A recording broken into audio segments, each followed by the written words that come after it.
Oi, gente. O Pablo Marçal tá flopando forte em São Paulo e o Trump está arregando, fugindo do debate. Eu vou trazer os detalhes aqui nesse vídeo e trazer os detalhes também de uma figura que tá ao contrário de flopar e tá ao contrário de arregar, que é o candidato a vice-presidente dos Estados Unidos, o Tim Walz, que tá muito bem na campanha lá nos Estados Unidos e tá trazendo questões de uma maneira que, ao meu ver, teria algo a ensinar em termos de retórica a candidatos aqui que lutam a favor da classe trabalhadora no Brasil. Porque a retórica do Tim Walz, qualquer coisa que você tenha dúvidas aí sobre a trajetória dele, eu vou trazer mais detalhes em vídeos futuros, né? Mas ele, como governador de Minnesota, diminuiu os impostos sobre a classe trabalhadora, fortaleceu sindicatos e movimentos trabalhistas, enquanto taxava mais grandes corporações empresariais. Não é perfeito, não é uma maravilha, mas é muito acima da média lá dos Estados Unidos. Nós vamos trazer todos esses detalhes nesse vídeo de hoje. Primeiro, a flopada histórica do Marçal. Ele tinha uma previsão de 20 mil motocicletas. A motociada promovida por Marçal reuniu cerca de 200 veículos. O fracasso na motociata ocorre em meio à sua queda nas pesquisas de intenção de voto. A motociata organizada pelo candidato, né, em São Paulo, reúne cerca de 200 pessoas na manhã desse domingo, informa o Globo. Em um comunicado enviado pela campanha à Polícia Militar, os organizadores informaram que a previsão era 20 mil motocicletas. Olha, erraram e erraram feio. A flopada é histórica, né? A maioria dos participantes, né, usam boné, faz o M, e muitos vestiam camisas com dizer acelera para Cristo, apocalipse das motos. Seria o apocalipse se o Marçal fosse eleito, né? Apocalipse da cidade de São Paulo. Mas, enfim, vai ficar com o Nunes defendendo o comunista. As maçaletes estão com esse discurso agora que Bolsonaro está do lado dos comunistas. Enfim, e flopando forte. E o Trump diz que não vai mais participar de outro debate presidencial contra Kamala Harris. O vice-presidente teve desempenho melhor no confronto contra o ex-presidente, segundo eleitores ouvidos pela CNN. Donald Trump, candidato republicano, né, disse que não vai participar de outro debate, ou seja, vai fugir do debate. Arregou, tá correndo. Não haverá terceiro debate, disse o ex-presidente, né? Após críticas contra a adversária. Enfim, porque a humilhação que ele sofreu no debate foi muito grande. Uma pesquisa da CNN mostrou que 63% das pessoas consultadas entendiam que Kamala Harris teve um desempenho melhor e apenas 37% acharam isso de Trump. O debate foi péssimo para Trump. Péssimo, péssimo, péssimo.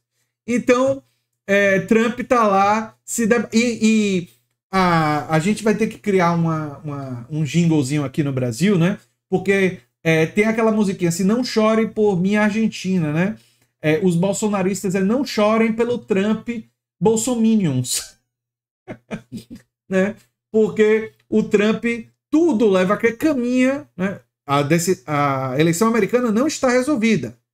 Tem disputa. Não é a distância da Kamala Harris para o Trump não é assim tão folgada, mas caminha para uma derrota do Donald Trump nesse momento que eu estou fazendo o vídeo. Vamos ver o que vai acontecer em novembro. Enquanto isso, as maçaletes, né, estão lá chorando a sua flopada. Né? Não é a primeira vez que Pablo Marçal organiza uma motociata que tem baixa presença. Na última sexta-feira, o ex-coach promoveu um evento na Avenida Faria Lima. No entanto, as imagens mostram que ele estava cercado por 15 pessoas, enquanto um outro carro com bandeiras do Brasil liderava a carreata. O fracasso na motociata ocorre em meio à sua queda nas pesquisas. Né? Segundo o Datafolha, ele passou de 22 para 19, enquanto seus principais adversários subiram. E a tendência é subir ainda mais. Né? Mas eu queria trazer para vocês, né, uma fala aqui do Tim Walz, o candidato a vice-presidente lá nos Estados Unidos, né? Vou até colocar em tela cheia e vou ficar pequenininho. Tem legenda, né? Mas eu vou depois comentar, porque ele coloca bastante a questão do mundo do trabalho e é muito interessante. Eu acho que o Donald Trump está fugindo da Kamala Harris e está fugindo também dos pontos colocados pelo Tim Walz. Porque se tiver um debate entre o Tim Walz e o J.D. Vance, o vice lá do Trump, vai ser uma coisa esmagadora, né? Só mostrar um trecho para vocês e depois eu vou comentar. Para quem não sabe, eu escrevo já há muitos anos sobre política nos Estados Unidos, já escrevi artigos científicos sobre política nos Estados Unidos, então é um tema que me interessa muito, né? Vamos lá. What would happen in Wisconsin if you gave this man a majority in the House and Senate? What would happen here? Just imagine. One vote, one Senate vote in Minnesota was the difference between that. One Senate vote in Minnesota gave us paid family and medical leave. Pegaram o que ele disse aí, um voto de diferença em Minnesota garantiu que tivesse licença médica e licença paga, né, maternidade. Que foi uma garantia, foi uma coisa que o Tim Walz fez como governador com apenas maioria de um voto.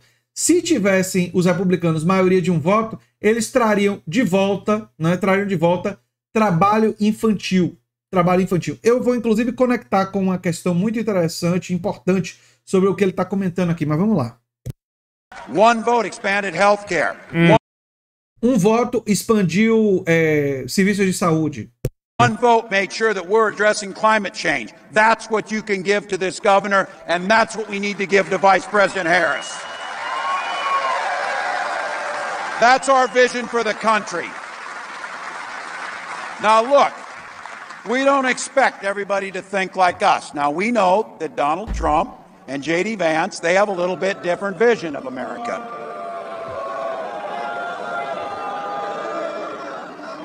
I do say this. He does know something about working people, Donald Trump does. He knows how to take advantage of them. That's what he knows how to do. Pegaram isso? Donald Trump sabe uma coisa sobre os trabalhadores, sabe tirar vantagem deles, sabe explorá-los. Olha que discurso forte, né? E é isso que a esquerda deve dizer em relação a Bolsonaro. O que é que Bolsonaro sabe sobre a classe trabalhadora? O que é que Bolsonaro e Paulo Guedes sabem sobre a classe trabalhadora, sobre os trabalhadores desse país? É tirar vantagem deles, é diminuir, é não garantir aumento do salário mínimo, é privatizações, é levar demissões e diminuição, é não ter concurso público. Durante o governo Temer e durante o governo Bolsonaro, tiveram pouquíssimos concursos públicos. No início do governo Lula, nós já tivemos concursos como CNU. Mas enfim, vamos seguir. Every single chance these guys have gotten, they've waged wars on workers in the middle class. As president, Trump blocked overtime for millions of workers. Hell, why pay the bills? He doesn't pay his own. Why should we pay somebody for overtime? What are they going to do? Ele está falando aqui que Trump bloqueou o pagamento de hora extra para os trabalhadores. Que Trump realizou uma guerra contra os trabalhadores. Essa é uma retórica fundamental. Fundamental. Existe luta de classes e é a classe dominante. São os ricos que apoiam figuras como Trump e como Bolsonaro, que estão produzindo uma guerra contra os trabalhadores, contra a classe trabalhadora, destruindo direitos. Lembram aqui no Brasil da reforma da Previdência? Lembram da reforma administrativa? A reforma da Previdência acabou com a aposentadoria dos mais pobres. A maioria das pessoas pobres desse país não vai se aposentar porque não vai viver o suficiente para se aposentar, porque a expectativa de vida da maioria dos mais pobres não alcança a nova aposentadoria. Então a maioria dos mais pobres irão trabalhar até morrer. É isso que a esquerda tem que estar dizendo em relação a Paulo Guedes, em relação a Bolsonaro. Eles são inimigos da classe trabalhadora. That's what they do. He opposed efforts to raise the minimum wage, for God's sakes. That shouldn't be that difficult. Ele está dizendo, Trump se opôs a aumentar o salário mínimo. Bolsonaro não aumentou o salário mínimo acima da inflação. Não aumentou. E isso impactou quem mais? Os mais pobres. If people put in an honest day's work, they should receive an honest day's pay. Disse, se as pessoas têm um trabalho honesto, elas devem receber um salário honesto. Eu acho que parte do problema que os republicanos estão enfrentando lá nos Estados Unidos não é nem tanto a Kamala Harris, porque ela não é uma figura assim tão habilidosa em falar da classe trabalhadora. O problema que eles estão enfrentando É o Tim Walz. É o Tim Walz. O Tim Walz tá elétrico nos discursos. Eu só mostrei um trechinho, mas se vocês forem ver mais, vocês vão ver. E é por isso, entre outros motivos, né, que o Donald Trump, quando foi debater com a Kamala, se deu mal e na campanha está sendo esmagado. E olha, a esquerda aqui brasileira tem que aprender a usar essa linguagem. Luta de classes existe. Se não existisse luta de classes, não tinha greve. Só que a luta que está sendo travada, a guerra que está sendo travada nos últimos 50 anos, nos últimos 60 anos, durante esse tempo todo nesse país, é uma luta da classe dominante contra a classe trabalhadora. Uma luta que se intensificou, inclusive, nos anos 90, com a onda neoliberal. E a gente tem que ter clareza disso e falar isso com força. Figuras como Glauber Braga, que colocam o dedo na ferida, estão sendo perseguidas justamente porque fazem isso. Justamente porque atuam com essa firmeza. E toda a minha solidariedade para o Glauber. Eu sou André Teixeira Jacobino, o canal é a Nova Máquina do Tempo. Se você gosta do que a gente faz, se inscreva, dê um like, compartilhe. Quem sabe vire membro ou apoiador. Quem sabe faz um pix para andretj@terra.com.br. Um abração e até o próximo vídeo. Tchau, tchau.